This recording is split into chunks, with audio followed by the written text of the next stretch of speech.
Hello,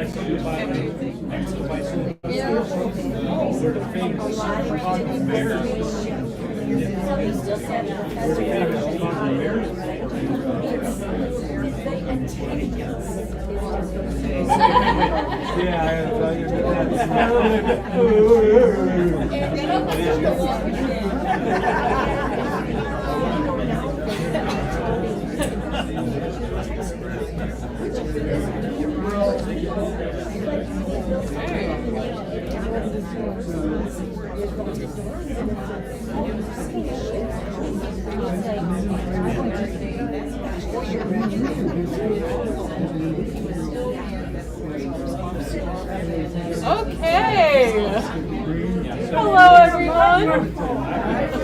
Hi, I'll try to project my voice so everyone can hear me. Everyone in the back can hear me? Yeah, we're good? Okay, hi. Welcome to the Wisconsin Maritime Museum. My name is Caroline Deemer, and I am the programming coordinator here. I am so excited to welcome you to this month's Think and Drink. Think and Drinks are a monthly speaker series that happens on the first Thursday of every month. They are free. And this year, in celebration of the USS Cobia's 80th launch anniversary, we're hosting a year of often untold and really fascinating untold stories from World War II. Before we get on with the really awesome story we have tonight, I would like to thank our sponsor, the Wisconsin Humanities Council. The Wisconsin Humanities Council is one of the reasons these talks are able to be free. They strengthen our democracy through cultural programs that build connections and understandings between people of all backgrounds and beliefs throughout the state. So I'm internally grateful for the Wisconsin Humanities Council to let us bring such cool talks like the one we have tonight. We have an amazing speaker tonight. We got Rick Beyer, and he is going to be talking about the Ghost Army. So I'll let Rick take it away.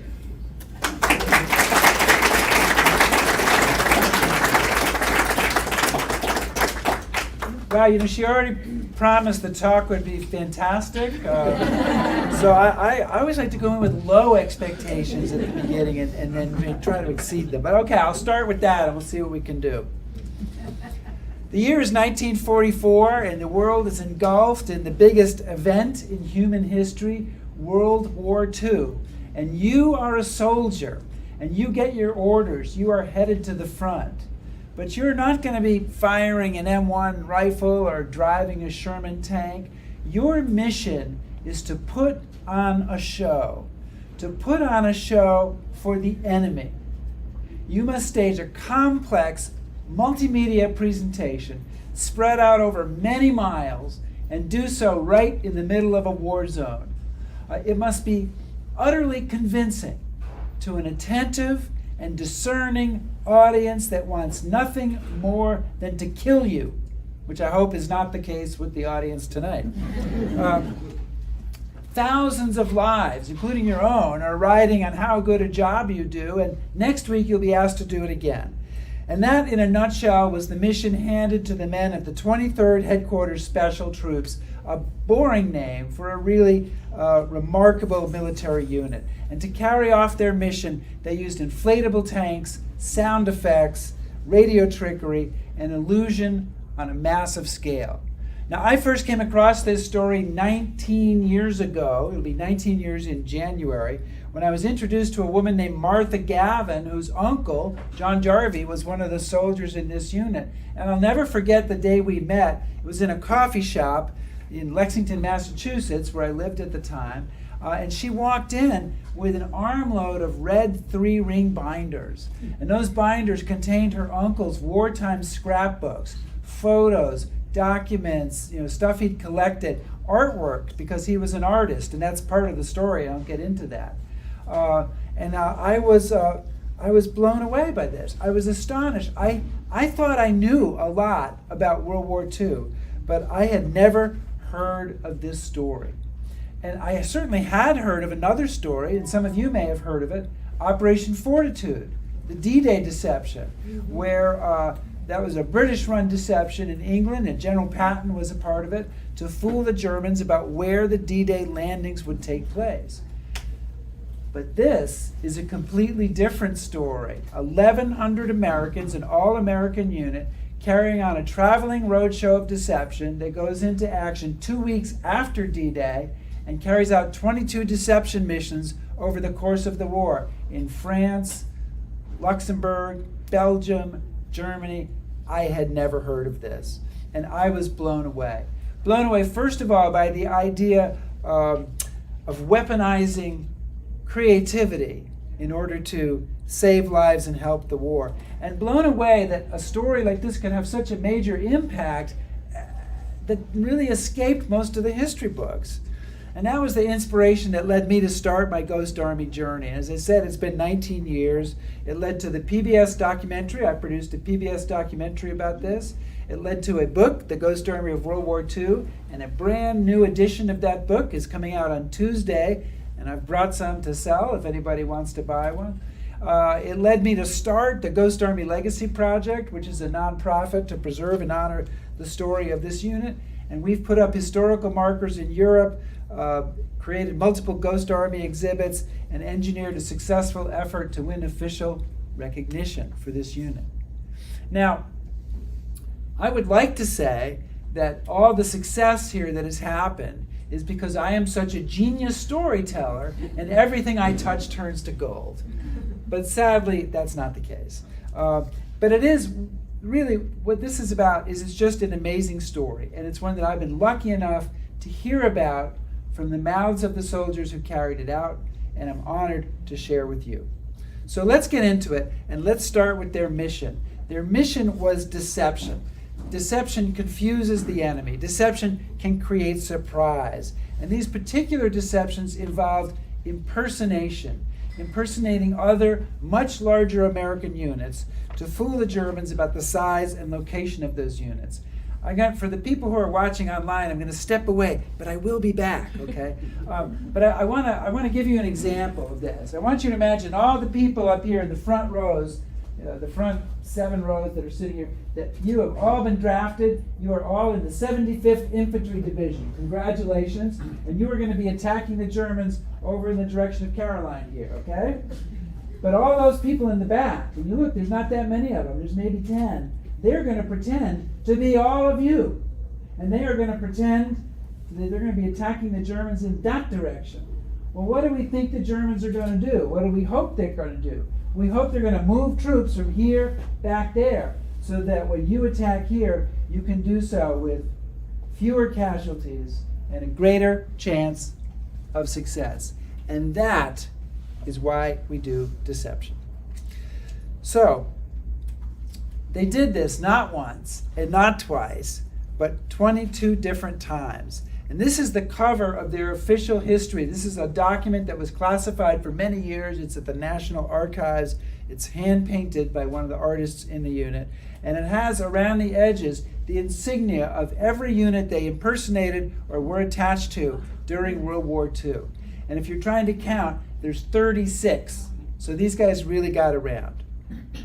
How did they do it? Well, the 23rd was a multimedia deception unit, and they went to war with 3 types of deception: visual, sonic, and radio. Now, visual deception is probably what they're best known for, using inflatable dummies like this one to fool enemy aerial reconnaissance. Now, this is a replica. Shot this footage in my backyard about 8 years ago when the first edition of the book came out. Here's what one of the real ones looked like. They had hundreds of these. This is an M4 Sherman, the most commonly used tank in World War II, American tank. But they didn't just have tanks. They had everything that an infantry division or an armored division would have on its equipment list. For example, inflatable artillery of every description. They had inflatable trucks. Here's a quick question. How many trucks are in this picture? 3. 3. Good. 3. 2 of them are in bags. We just haven't inflated them yet. Yeah. They had. They even had inflatable airplanes because when infantry divisions or armored divisions had spotter planes, and so they had inflatable spotter planes that they'd use to set up fake runways, again, to fool enemy aerial reconnaissance. So up close, of course, these things look phony. But if you get a little bit farther away, it gets a little harder to tell. Which one's real? Shout it out for me, left or right? Left. This is real. Okay, so most of you guys got it right, but this is still a lot closer than we're going to let the enemy get. And if you have hundreds of these, as they did, you can paint the landscape with a 3D masterpiece. This is an aerial photo from one of their operations, Operation Viersen, along the Rhine River in March 1945. Every vehicle in this photo is inflated. And this photo holds a critical lesson for any of you planning to incorporate deception into your own life or career.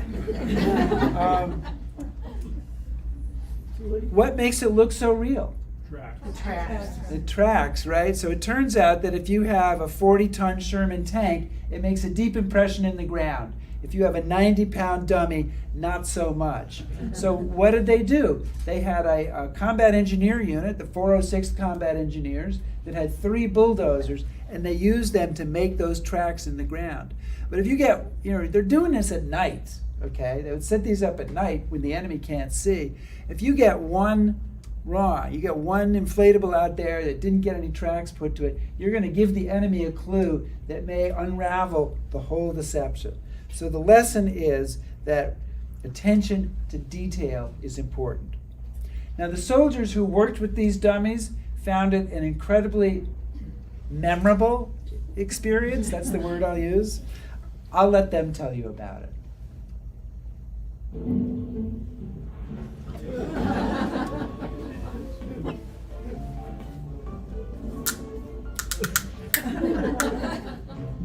There's a little bundle of stuff which a tank was in. They were compressed before you opened the bundle, spread the nozzles around, and inflated it. Pulling this amorphic shape out of it, and then watching it being filled with air and taking form, like a monster. If things went very well, there were air compressors. If things went not so well, there were bicycle pumps. And if things went terribly badly, there were our lungs. In most cases, like a Sherman tank, we could have it inflated and move within 15 or 20 minutes. The artillery piece was good. The Jeep was good. But that M4 tank, that was the beauty. That was a piece of work. It really was. So many of the guys that I interviewed shared stories with me about working with these inflatables on the battlefield. What a crazy experience. And one of my favorite stories was told to me by a man named Arthur Shilstone. And it was one of the first times that they were setting up inflatables. And of course, they would always put a security perimeter around so that nobody could get in and see what they're doing. But somehow, a couple of Frenchmen on bicycles got through this security perimeter, and now it's Arthur's job is to shoo these guys away. And as he told the story, he said, well, they're not looking at me. They're looking over my shoulder. And what they thought they saw was 4 GIs lifting a 40-ton Sherman tank and turning it around. And he said, they're looking at me, they're looking for answers, and finally I said, the Americans are very strong. Now, the ideal of inflatables on the battlefield frequently generates laughter. And the soldiers thought it was pretty funny too. And over the years, many people have said to me, well, that's great that worked in World War II, but that could never work today with modern technology and radar and thermal imaging, etc. Well, I don't know if you've been following the news lately. There was another article in the Wall Street Journal just a day or two ago. But in recent months, there have been all sorts of stories about how Ukraine is using inflatables in their war against Russia to get the Russians to waste their missiles on Ukrainian inflatable tanks and inflatable rocket launchers. And this modern equipment comes equipped with thermal imaging. They've got a device that creates heat with it. They've got a radar transponder with it. And so this old idea gets some new bells and is being used many years later. And meantime, Ukraine says that Russia has used inflatables, but they were faulty and they deflated. This is supposedly pictures of that from a post on Ukrainian military social media. And I want to read you the text of this post created by the Ukrainian military. Apparently, the free air of the Cossack region is not suitable for the rubber products of the occupiers, so they deflate without fulfilling their main mission, just like the inflated bravado of the Russian army. So just when you think here, we're here talking about ancient history tonight at the museum. Turns out we're talking about today's headline news. But the Ghost Army, this is just one part of a deception triad. I said they went to war with 3 types of deception. Their second type that they used was sonic deception. And this involved using recorded sounds to fool the enemy. It was brand new technology in 1944, and what they did is they took their recording technology to the Army Proving Ground at Fort Knox, and they recorded all sorts of sounds. Not sounds of war, because that wouldn't be convincing, or battle, but sounds of tanks on the move, trucks on the move, tanks driving up a hill, tanks driving down a hill, soldiers digging in, people building pontoon bridges, anything that they thought they might be able to use. And then for any particular deception, they could mix this together and then mix the sound to match the story that they're trying to tell, and then play it out of these 500-pound speakers mounted on the top of a half-track. And supposedly the speakers had a range of 15 miles, but the guys who served in the sonic unit told me that they were always getting shoved way up in the front. At Operation Breast, one of the deceptions they did, they were only about 400 meters from the front line, and they said it felt like they were right on the firing line. And this is theater of the mind, and if you think about it, imagine it's nighttime and you're a German soldier and you're dug in across the river and you hear this sound coming hour after hour of the Americans moving in. Well, you're going to report that back and say they're moving in, and the next morning when they look for it and send a plane over, they're going to see the inflatable tanks there. So now you kind of get the idea of how this multimedia deception works. One of the guys in the sonic unit was a self-described kid from the Bronx named Dick Syracuse, and you'll see a soundbite of him later. He's got this terrific Bronx accent, and he told me that after a while he began to see tanks even though he knew they weren't there. That's how effective it was. He started thinking, well, maybe there is a real tank there. Maybe it's not just the sound effects. And he said it was psychologically unnerving. Dick told me another story, and I'll just share it with you briefly. I have so many stories. I really told somebody I was talking for 3 hours tonight. I'm not. Don't panic.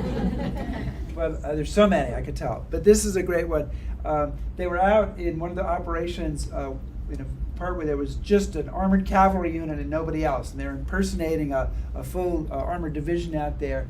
And a colonel from this armored cav unit, lieutenant colonel, comes looming up out of the darkness. And he's got a Tommy gun and he's got grenades attached to his harness and everything. And he is angry and he says, what the hell's going on here, son? He says to Dick Syracuse. And Dick says, well, what do you mean, sir? And he says, well, what the hell are all these tanks doing here? Not supposed to be any tanks in this area. And now Syracuse has got a dilemma because you're not supposed to tell somebody not in the unit about what you're doing, but this guy is a senior officer. He should know. So he decides he says, well, sir, there really aren't any tanks in this area. And then the guy lost it. He starts swearing all over the place using, well, Dick said he used expletives, except what Dick actually said was explectives. Using explectives. Don't tell me there's no GD tanks out here. I can hear the D, blah, blah, blah, blah. And so finally Syracuse told him the whole story. It turned out that this was the one guy who missed the briefing. Right? So he hadn't heard the story. And his last words to Syracuse were, well, son, you could have fooled me. Well, if you're fooling officers in your own army, chances are really good you're fooling the enemy too. The third type of deception they went to war with was radio deception, replicating the radio signals of a real unit to make it seem like it's really there. Radio was the stage setter. Now, when you think of the 23rd Special Troops, you think of the inflatable tank or the sound guys, and they're great. But they have to have a stage on which to perform. And we provided that stage. That's Spike Barry from the radio company. And when he's talking about radio being a stage setter, what he means is it's radio, so you can start a long ways away. You can start 50 miles away with the radio trucks that are impersonating the radio signals of a division, and you can move them in. So if the enemy is listening in, the enemy intelligence is listening in, they're going to hear these signals moving into an area, and they can start to plot it and check it out from a long ways away, long before you can use the sonic or use the visual. And radio doesn't get as much attention as some of the other forms of deception the Ghost Army used, which is unfortunate because it really was one of the most effective types of deception they had. And we know now, looking back at the Germans and how they did things, that they gained a lot of intelligence through radio traffic analysis. But like a lot of what the Ghost Army does, this is very simple in concept, but complex in execution. And it's complex because the Germans were very adept at identifying the Morse code signature of individual American radio operators, what are called their fist, right? Their sending style, where they make mistakes or the speed that they send out, where they hesitate. So the Ghost Army soldiers had to learn to mimic the radio operators in the real unit, even though you're just doing it on a key and doing Morse code. The guy on the left here is one of the radio deceivers. This is a man named Stanley Nance. And Stanley told me how he did it generally. He had a very large radio truck that would be like a divisional radio set. He would pull in behind the radio operator that he's going to be impersonating. First, he'd watch that guy, watch his technique, kind of learn it, figure it out. Then that guy would step away from his radio, and Stanley would sit in at his radio, the other guy's radio, and do the sending there. And then after a while, they'd shut down that radio. He'd power up his own radio. And now the real radio operator and the real division have moved off in one direction, and Stanley and the other deception people are making it seem like they're moving in the other direction. So that is kind of the attention to detail that they practiced. Now, I interviewed Stanley Nance back in 2006, and he came down to, we were doing the interviews in Las Vegas, and he flew to Las Vegas to do this, so I didn't have to travel as much, and I was making small talk with him before the interview, and Stanley was a kind of a straight-faced guy. He had a good sense of humor, but it didn't show right away. And I was making small talk, and I said, "So do you have any children?" And he said, "Yes, I have 7 sons." So I thought, wow. I said, "Wow, that's amazing." And he said, "Yes, and each of them has 7 sisters." "So you have 14 children?" "Yes, and have you been married more than once?" "No." "Okay." I said, "So how many grandchildren do you have?" 54. Oh my God. "How many great-grandchildren do you have?" At that time, it was 103. I think it's over 120 now. And then I am a mean person, and I'm really confessing this. I said, "Can you name them?" And he said he could if he did it in order. To start with the oldest child, and there, well, through. But I didn't make him do that because we did not have the time for that. But Stanley Nance, there he is, and there he is. Let's see, I think I have one more picture of him here. Hang on. Oh, my control is not going properly. There he is at the Ghost Army exhibit at the National World War II Museum in 2020 with his great-granddaughter. That exhibit will open in St. Louis next September, and he died 2 years ago at age 103. Is that in New Orleans? That is in New Orleans. It's not there now. Okay. It's not there 'Cause now. I've been to that museum. Yeah, it It's was a wonderful. temporary exhibit there for 6 months. Okay. And now it's currently in storage. It just got done in Reno, Nevada, and next fall it's in St. Louis, and I don't know other than that. Okay. June 6, 1944, the Allies land on the beaches of Normandy, and 8 days later, a platoon under Lieutenant Bernie Mason headed to Normandy with dummy artillery ahead of the rest of the Ghost Army. They called it Task Force Mason.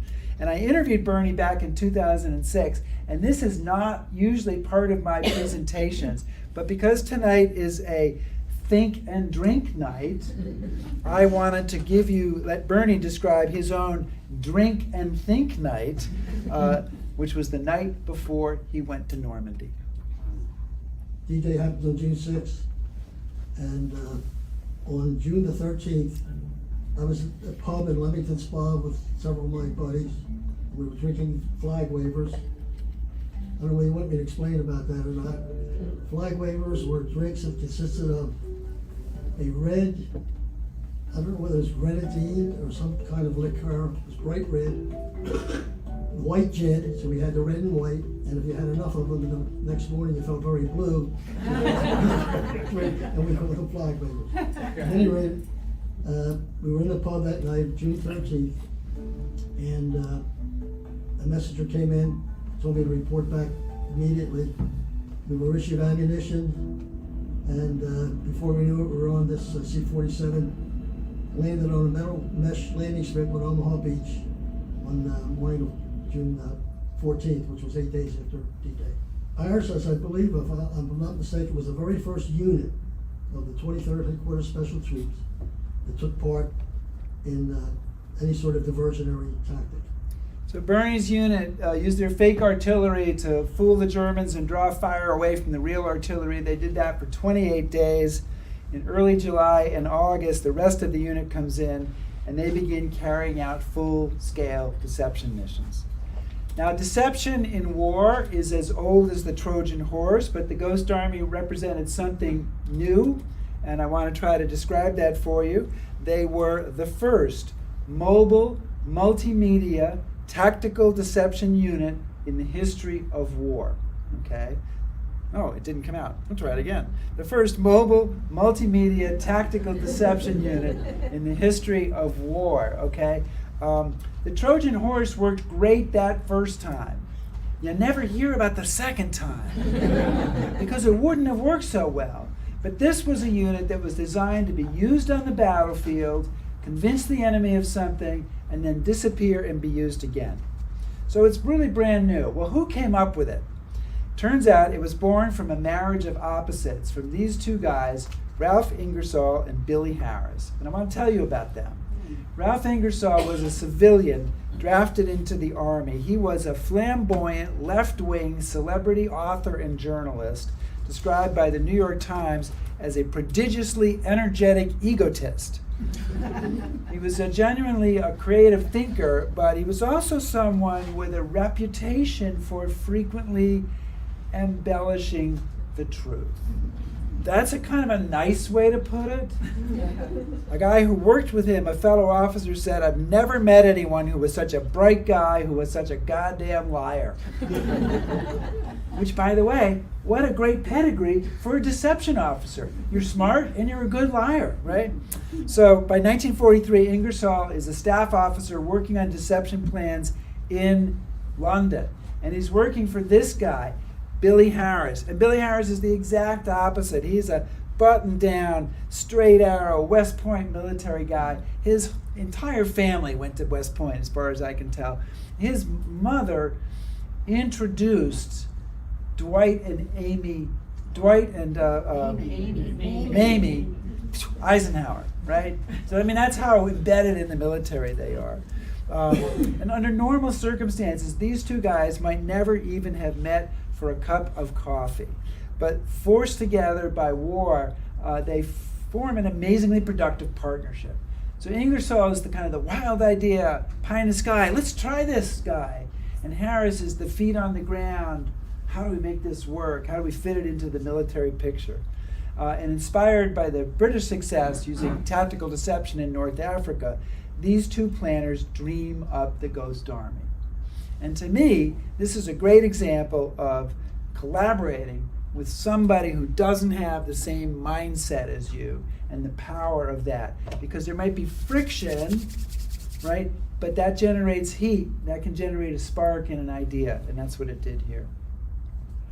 Now, as I said, they went to war armed with 3 types of deception.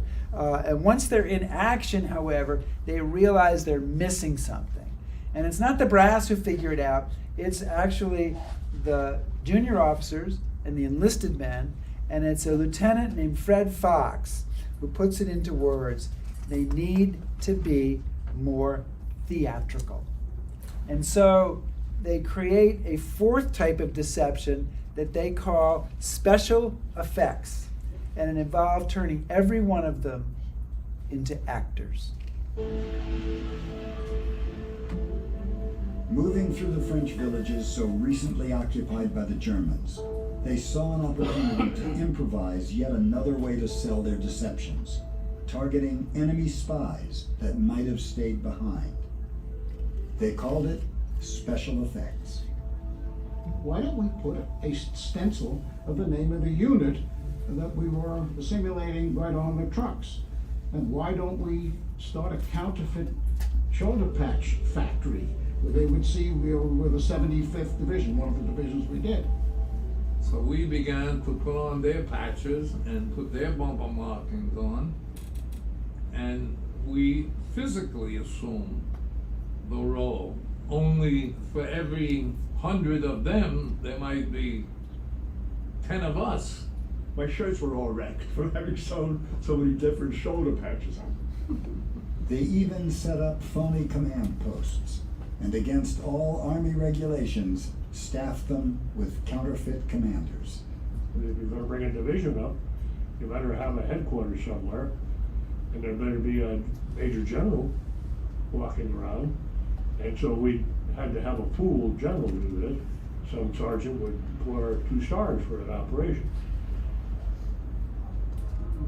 Our job was to go in with our phony markings and phony stories that we were pretending to be officers and soldiers from another organization.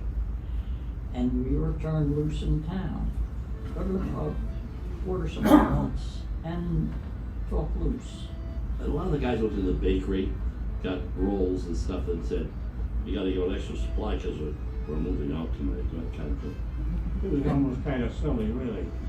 But I think what really confirmed the fact that there was effectiveness was sitting in a cafe and seeing a door open up gradually as somebody was taking pictures. We find out it was like a division or a special unit had a particular song that they like to sing. We get blitzed and sing their song. They really threw themselves into their work. I always think this is the part in the presentation where I can feel minds exploding. Like, wait a minute, this is real? This really happened? And yes, it really, really did happen. One of the veterans in that little clip from my documentary film mentioned a counterfeit shoulder patch factory. Here's some of the fake patches that they made. And these were saved by a veteran named Seymour Nussenbaum, and he is one of the guys who made them. They were painted onto tent canvas, and shortly after the war, Seymour created this amazing 2-volume scrapbook. He was a real, he was a guy who just never threw out anything, and so he made this scrapbook, and these are in there, and he estimates that they made 40,000 of these patches over the course of the war.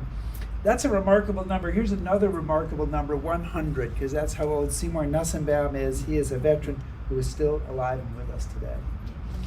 Special effects, I'll mention a few more too, and some who aren't with us as well. Special effects led to many great stories, and one involves this building in Dulken, Germany, which was turned into a phony headquarters for the 119th Regiment during Operation Viersen, their last operation in March of 1945.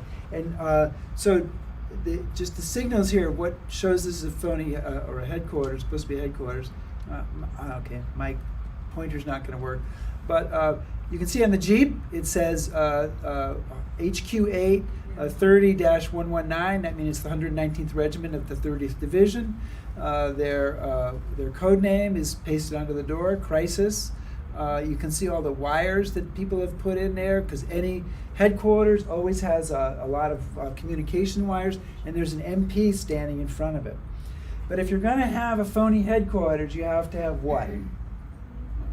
A phony commander, right? And so in this case, the phony commander was a 23-year-old captain named George Reb. He was impersonating a full commander of the 119th Regiment. Now, George Reb was 2 years out of West Point. I think maybe a year and a half. I don't know. He's like class of 43, but they graduated him 6 months early. In any case, he's there impersonating this guy. A couple of other American officers show up at this headquarters. They're lost. They're looking for something else. But they were at West Point with George Reb. And they were older than him. And they're captains. And he's a colonel. And they're like bug-eyed. And but they don't want to say anything to him, because that would be awkward. And he doesn't want to say anything to them because he doesn't want to give away the story. So they're trying to wrap their minds around this, and they leave, and they kind of grab his sergeant over there in the desk, and they say, what's the story with Reb? How did he get to be a colonel? And the sergeant just says, oh, you know how it is in war. And he just left it at that, okay? But this building is still there today, and it's a restaurant. And this is the building, and you can see it, and I can do a little animation here and show you the old picture against the new picture. There's also a version of this building is in the exhibit, in the Ghost Army exhibit that I talked about. So I brought some folks there on the Ghost Army tour just a month ago. And this is what the inside looks like. And then there we are standing in front on this tour. And the owner, who's the woman in black standing in front, she told me that this building has been in her family since 1860. So I'm hoping that we can eventually put up a marker in front of the building. She has a picture of that picture I showed you of the building as a headquarters. She's got that up inside. But we'd like to put a marker up because this is such a great monument to special effects. All right, so I'm going to give you guys just 60 seconds here of a few of their most successful deceptions. I don't want to overwhelm you with tactical this and that and the other thing, but just to give you a sense. They use these 4 kinds of deception in concert to spin fake news to the enemy. They carried out 22 deceptions, and they had a few spectacular successes. So in August 1944, they conducted Operation Brittany, tricking the Germans about which direction General Patton's divisions were headed. They were making it seem like all of Patton's divisions were headed to the west, towards Brest, where in fact Patton was moving them to the east, and they would surround the German army, and much of the German army would be destroyed there. This deception contributed to that.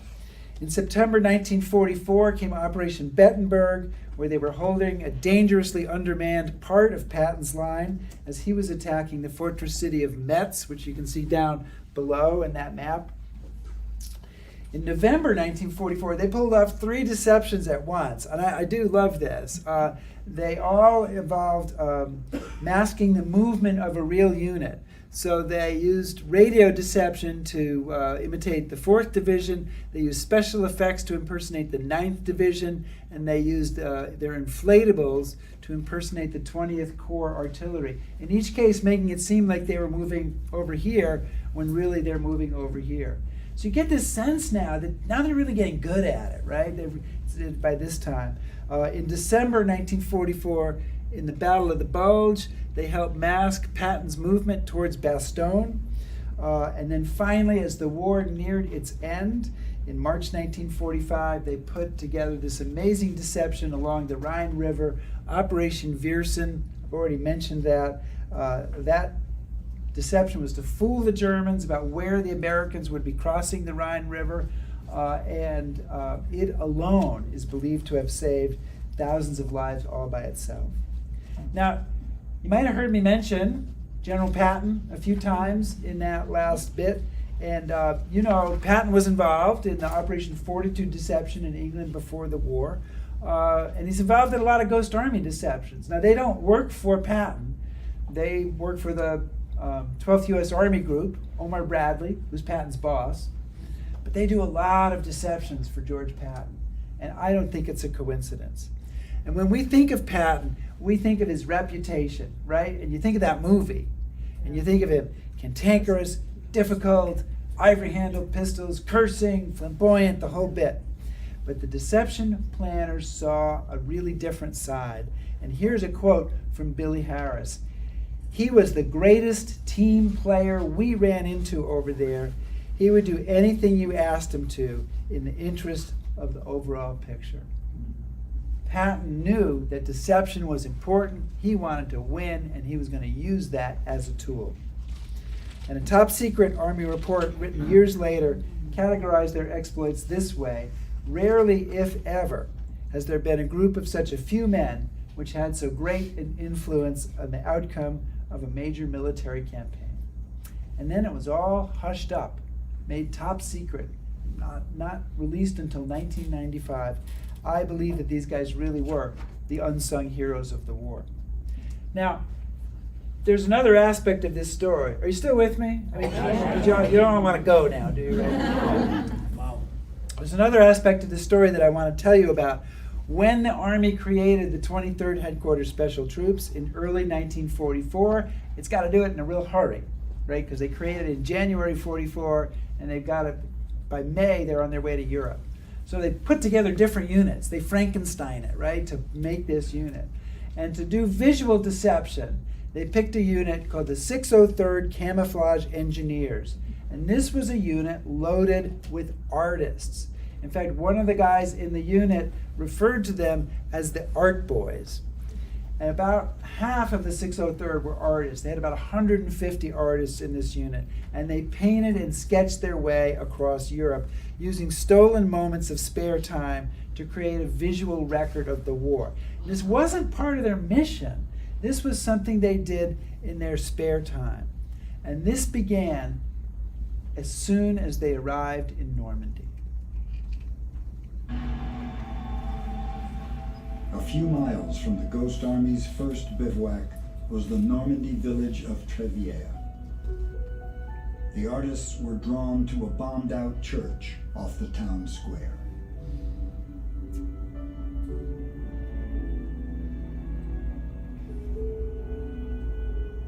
These were some of the first sketches I did. They were not too long after the invasion, in the remains of this church. We might have 3 or 4 guys in there sketching. We were sleeping in hedgerows and foxholes, but nothing kept us away from going someplace to do a watercolor.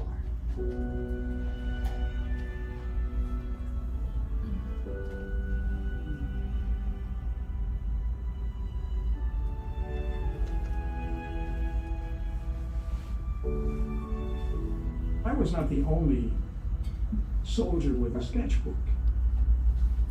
I'd have sketched whether I was the only soldier or not, but to be quite honest with you, I think it helped keep me in balance. I think it kept my sanity. So when they were in that church in Trevière, they weren't just sketching the church, they were also small boys in the village who were wandering into the church to see the American soldiers there and what's that about. So they sketched some of these small boys too. And this is a painting done by a soldier named John Hapgood of a boy named Paul Grevet. Well, I've been back to Trevière many times, and I met Paul Grevet's family. He doesn't live there anymore, but he came back one time, so I got to meet the boy in the painting. Okay? Look at that. And I had given his family for him, I'd given him a copy of this painting. He didn't even know the painting existed. I'd given him a copy of it, but he wanted to give me something. And when I met him, he was very excited, and he had a box. We're staying at this little B&B in Trevière, and he had this box, and he handed it to me. And he said, he said it in French, but someone translated. He said, I'm a Norman guy, and we're in Normandy, but I'm giving you a gift that comes all the way from the United States of America. So I was like, okay. So I start to open it up, and the first thing that comes out is this little stand, and the stand sits there like this. He made the stand himself. He was a retired Fiat or engineer, I think. And then I took something else out of the box. I brought it with me to show you, okay? And I'll show the people. I'm going to show you guys here so you can see it. I don't know how well you can see it, but hopefully you can see it. And I'm going to show the people here who are at home, who are watching this whole thing from my profile, which is not my most attractive side, okay? So that they can see it. Do any of you guys have any idea what this is? A piece of slate. Here you go. Go down. A piece What? of Shrapnel. I was just going to say mortar. Yeah, this is a piece of shrapnel, probably from a Navy gun, because if you look at the circumference, it's a big shell. Probably from a Navy gun, probably from the USS Texas, fired at that church on D-Day, that Paul Greve found as a small boy there in the in the rubble inside the church, kept under his bed in a shoebox for 75 years, and gave to me. And I love it because it is not just because it's like a piece of shrapnel and a personal gift, but because it's a piece of D-Day, right? It's literally a piece of D-Day. How often do you get to hold a piece of D-Day in your hands? Well, this is that day, because I'm going to pass this around. Is this generally a pretty honest group? Definitely, you're from Wisconsin. Okay, all right. I'm from Chicago, where I got no problem. I'm going to pass it around, and some people are very, it's heavy, I will warn you. But some people are very like, oh, I have to be gentle with it. It's like somebody already took this and fired it out of a cannon and into a church. I'm not saying you should throw it against something or hammer it, but I don't think you can damage it too badly. So while you're looking at that, I will say that many of these artists who were in the Ghost Army had striking post-war careers, and a few of them went on to become very famous. And I'll just note Bill Blass, the fashion designer. That's him? That is Bill. And one of the other soldiers said that smile never left his face during the war. He was a very positive young man. And that's his wartime notebook, in which he's drawing like the other guys, but he's drawing women's fashion. And on the cover of his notebook, in the upper left there, he's drawn the mirror image bees that will become the logo for Bill Blass Design. So he's already got a plan at age 21 for the career that's ahead of him. Some of you may know the great minimalist painter and sculptor Ellsworth Kelly, whose work is in museums all around the world. He served in the Ghost Army. That's one of his wartime artworks, very different from his later work, which is all about shape and color. The other person I wanted to mention is Arthur Singer, wildlife artist, illustrated the book Birds and Flowers of the 50 States. And he also did, with one of his sons, he did those postage stamps that had the birds and flowers.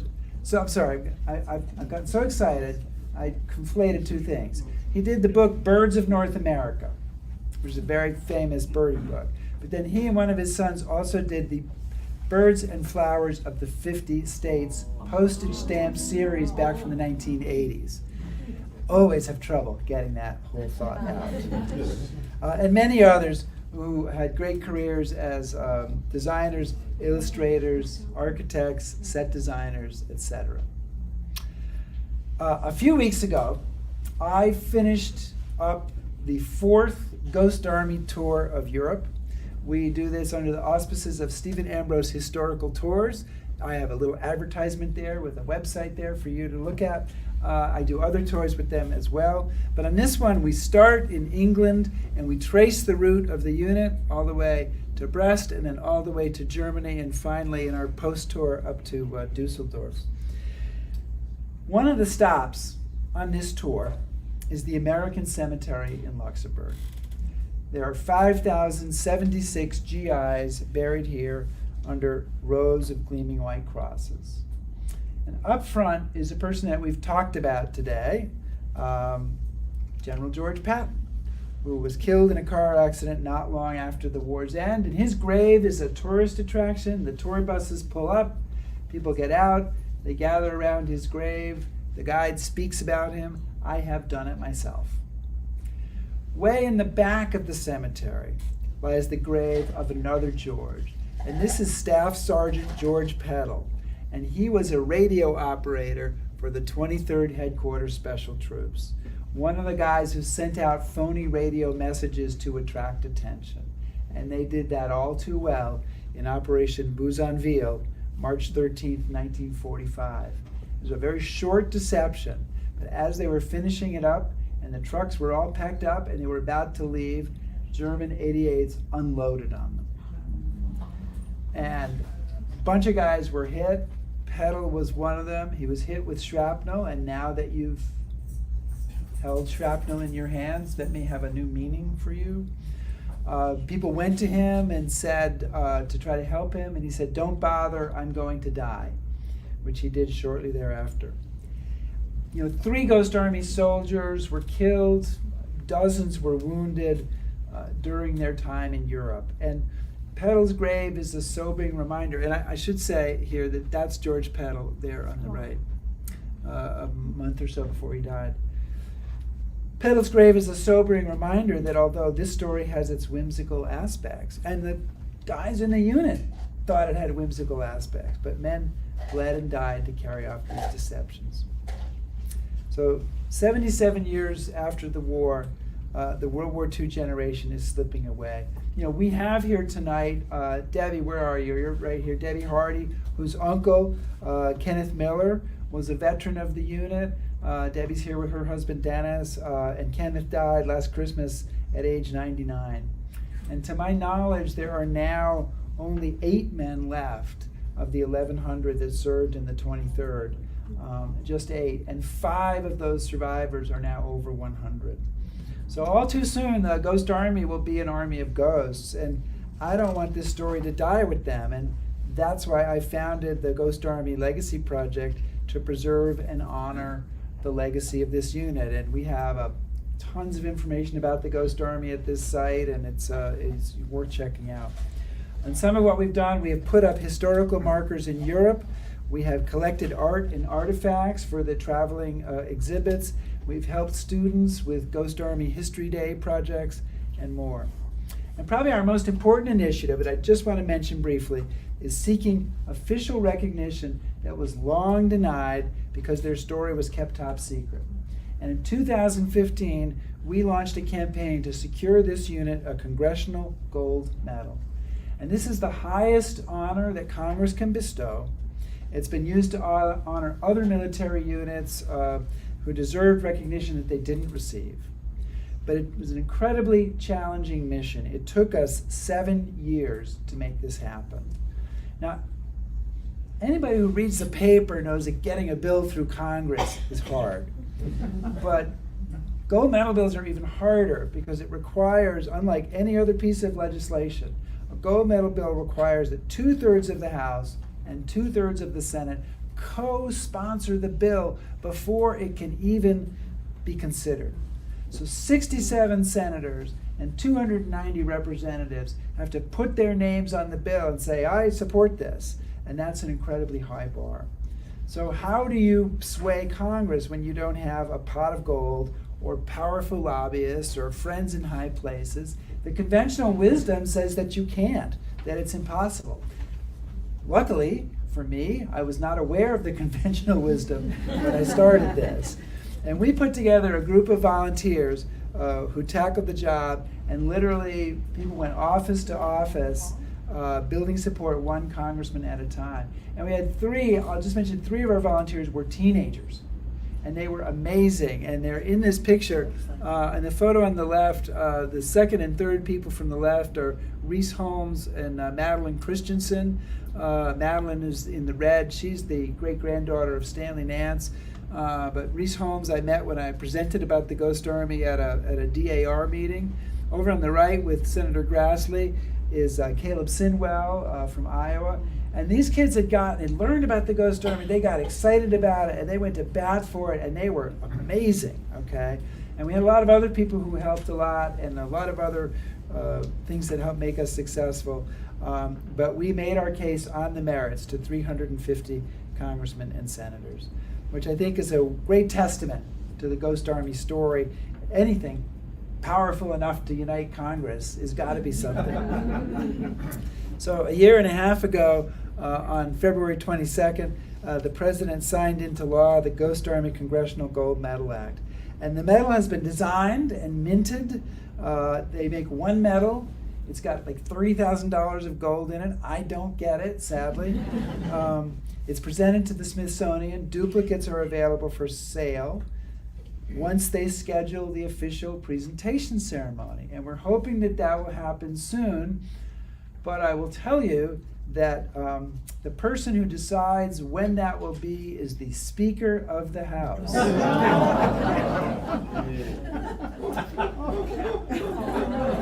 If only I knew who that was.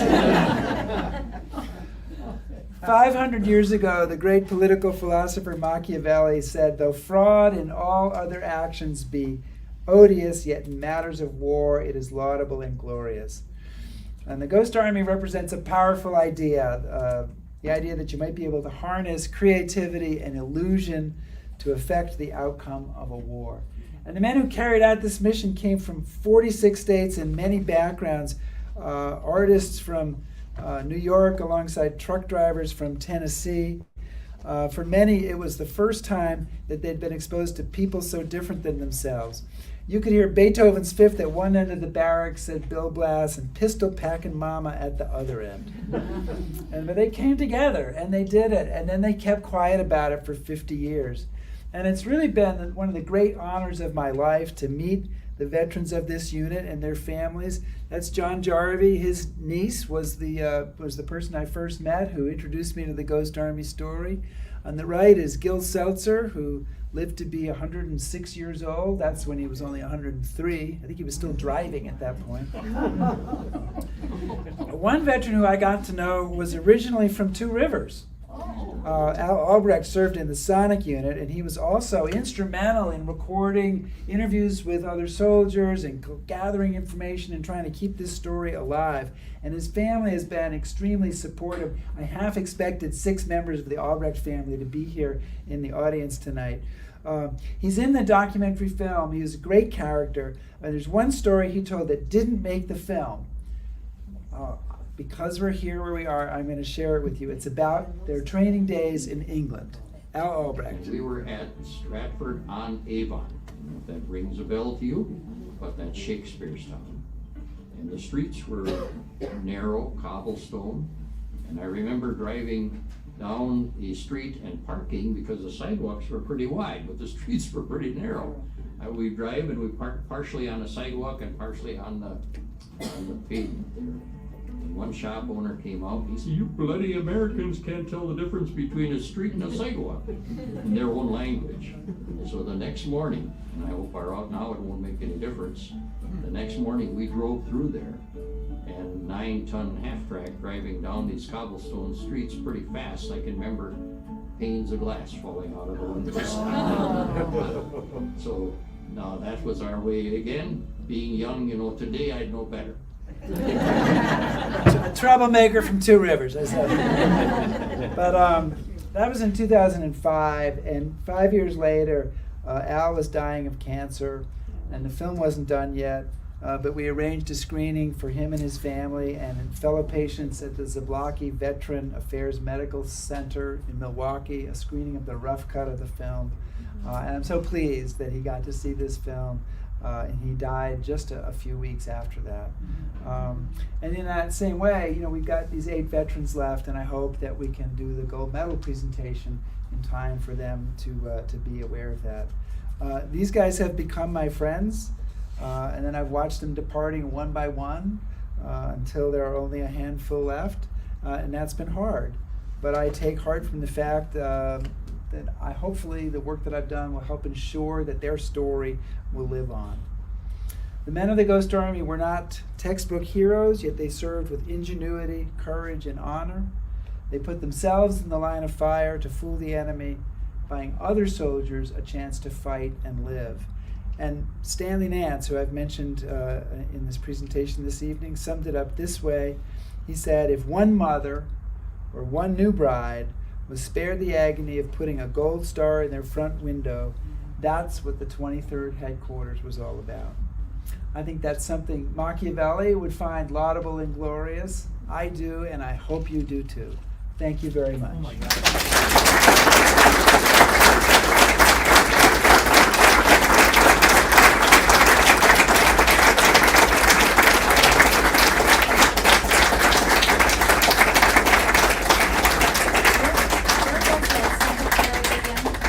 Pardon? Where was that cemetery again? The cemetery that I showed was Yeah. the American Cemetery in Luxembourg. Because It's there's in- an Epinal in France. My Yeah, this dad is was in buried. Ham, just outside of Luxembourg City, so it's a different cemetery. It's a different cemetery. Yeah.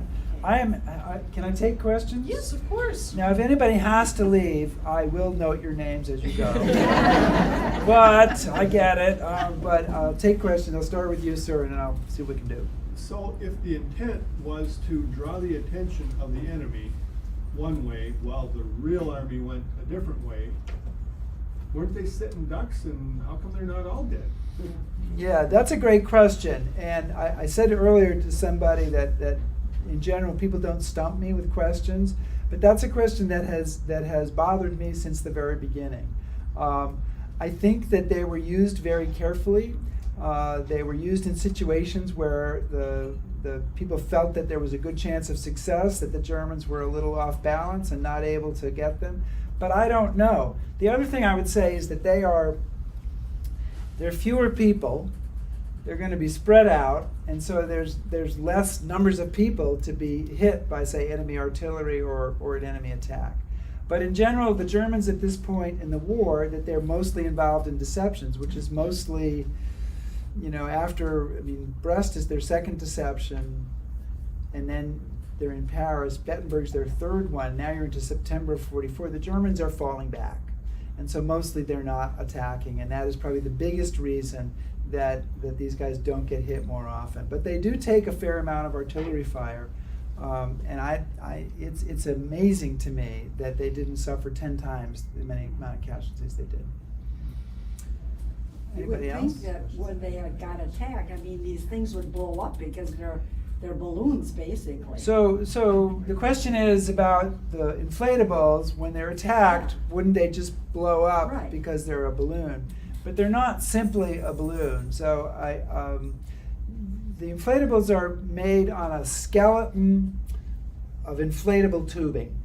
So if you can imagine inflatable tubing that creates the shape of a tank, and it's sectioned off so that no section is particularly long, and then they put rubberized canvas over the top of that to create the skin of the tank.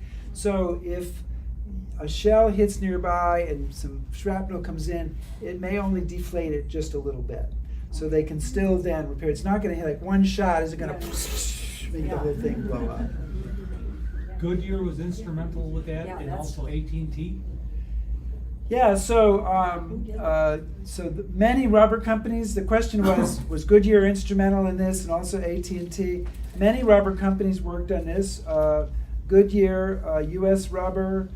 There were factories in Rhode Island, Massachusetts, Ohio, Tennessee, and they all worked on making the inflatables. And then when we're recording the sounds for the sonic unit, they were assisted by Bell Labs, which is now Lucerne, or it's part of some French telecom company now. But Bell Labs assisted them in recording these sounds, and their experts went to the Army Proving Ground at Fort Knox with the Ghost Army soldiers and helped them record them. One of the interesting things they did, I loved reading about this, is if you're trying to record a truck driving, okay, it'll go by you and you'll get a Doppler effect. That's when it goes, right? And so that's not going to make any sense for a recording that somebody's listening to from a long ways away. So how do you not do that? Any engineers here? You drive the truck in a circle around the microphone. Okay, so it's always the same distance away, and you don't get the Doppler effect. So that's the kind, again, attention to detail that they had to carry out to make sure they were effective. I'm going to go all the way to the back. So was there any similar deception plans to use in the Pacific theater? So, Kathy, no. These guys were supposed to go over for the invasion of Japan, which didn't happen. And no group of people is more happy about a trip they didn't have to make than the Ghost Army soldiers who didn't have to go be part of the invasion of Japan. There was some deception done, some Navy deception, not much. I don't know a great deal about it. There was no equivalent unit like this one that was multimedia, that was sort of tactical deception, and capable of fooling the enemy and then being withdrawn and then being able to do something different, a week or two later. So there wasn't anything like them there. I'm going to go from back to front. How were they recruited for this division? I mean, this is artistic, this is sound, this is a very, not specialized, yeah, kind of unit, and it's all hush-hush.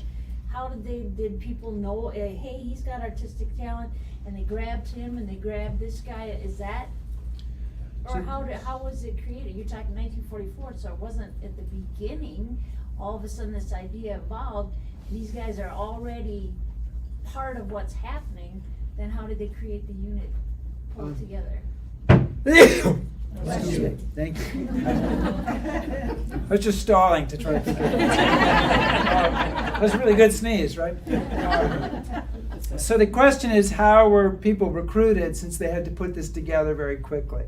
Well, if you're the Army, you sit there and you say, okay, we got visual deception. Who's going to do that? We need a unit. So, we have a camouflage unit. That's very similar to what the camouflage guys do. It's just sort of the opposite. So we'll take this unit that used to do camouflage. Now you're going to be doing visual deception. We want to do radio deception. Well, here's a radio company, and we'll just basically get rid of all the people whose job descriptions don't match what they're going to be doing here, and we'll add in another 100 radio operators to fill them out so that we can do what we want to do. Then we need somebody to do security and maybe also get involved with the special effects. We'll pick a combat engineering company for that. The only unit that really recruited its own people was the Sonic unit, which developed independently. And they were lucky because there was an Army program, which was the AST, I think it was, program, where they were picking very smart people, and instead of like putting them into the infantry, they were sending them to college to specialized training. It was the Army Specialized Training Program. And then because of the casualties in the Pacific and in Italy, et cetera, they realized they were going to need a lot more infantry, so they cut this program short, and all these people who thought they were going to be like in college and not going to war are suddenly going to war. That's just when they formed the Sonic unit, so they were able to grab the cream, some of the cream of that crop. So it was different in the case of each unit. In the end, when they put together this unit, the Army kind of picked the pre-existing units, but those pre-existing units had earlier in the war recruited some of the specialized people they needed. I'm going to go with this gentleman here. What was the size of the unit? Okay, the unit was 1,100 men.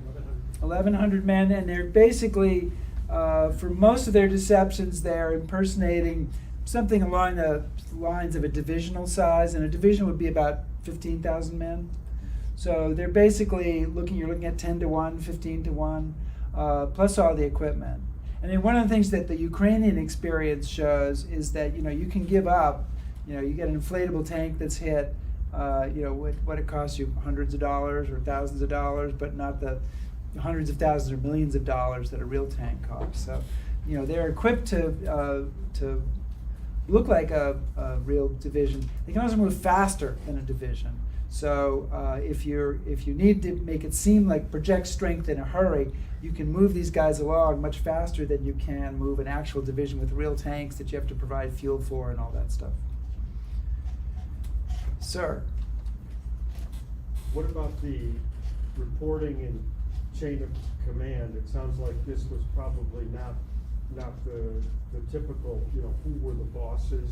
Did they have their own special chain of command to the top, and who was calling the shots? The question's about chain of command. So they are working directly for the 12th U.S. Army Group, which is Omar Bradley's Army Group, which is the main force in fighting in Europe. And they are working for the Special Plans branch of the 12th U.S. Army Group, and that is operated by Ralph Ingersoll and Billy Harris. So they continue to be their kind of bosses, which is a little weird to say that because the commander of the 23rd is a colonel, so Billy Harris doesn't outrank him. But the guys in the Special Plans branch are the guys who are putting together basically the plans for the next operation. There's a great story that Ralph Ingersoll told in an unpublished biography. You may know that after the Battle of the Bulge, the Americans are retreating. Eisenhower sent the 101st Airborne to Bastogne and the 82nd Airborne to St. Vith, and he has a meeting with his top commanders. It's depicted in the movie Patton. He has a meeting with his top commanders at Verdun, and that's when it's decided that Patton is going to attack Bastogne in 3 days. And Omar Bradley is worried that the Germans are just going to see this and they're going to nail him. So Ralph Ingersoll's at this meeting. He's a staff guy at this meeting, and Bradley says, "Ingersoll, you guys do something here to mask Patton's movement?" And Ingersoll, who was among the most valuable human beings ever on the planet Earth, said suddenly he couldn't think of anything, and he said, "Yes, sir, we can do something." Something. And from that came, they ended up doing a 24-hour radio operation called Operation Kodak that makes it seem like two divisions are moving in a different direction. But ultimately, Bradley is the guy who is calling the shots, but it's people who work for him who are mostly doing it on a day-to-day basis. And it's important to mention that obviously this has to be coordinated with the real units. There are obviously unit commanders and high-ranking officers who know what's happening because, and if you watch the documentary or read the book, you can find out what happens when that coordination doesn't go well. It leads to a lot of problems. So obviously that is very important. Are we? Yeah, maybe like if there's any last questions. Who's got a last amazing question that would lift us all up? I think we just had that. So, yeah. Amazing? No. Guys, thank you so much. It's such a great pleasure to be here. What a great audience. I am selling. Thank you. It'll go to my head. Don't do that. So I am selling books, DVDs, hats, and pins, and I take credit cards, checks, and dollar bills. Okay, So sweet. thank you. If you enjoyed this presentation and you want to see more like it, I've got some great news. We got a whole bunch of things coming up. We have a talk 2 Thursdays from now on October 19th with Brennan Christensen, who's a collections manager up at the Door County Maritime Museum, and he's going to be coming and talking to us about the origins of Death's Door. So that is also a free talk that's going to be happening at Death's Door is a part of like the very tip of Door County that's got some interesting history. So they'll be very good. So that's coming up, and then our next Think and Drink is on November 2nd. It is going to be about Native Americans in World War II. I am super excited to share with all of you guys that we are going to have Dan King, who is from the Oneida Nation, and he's going to be coming and talking about his experience serving in Vietnam, his dad's experience serving in World War II, and his grandfather's experience serving in World War I. So it's going to be super great. And, you know, if you enjoyed this program and you want to see more like it, please consider supporting the museum.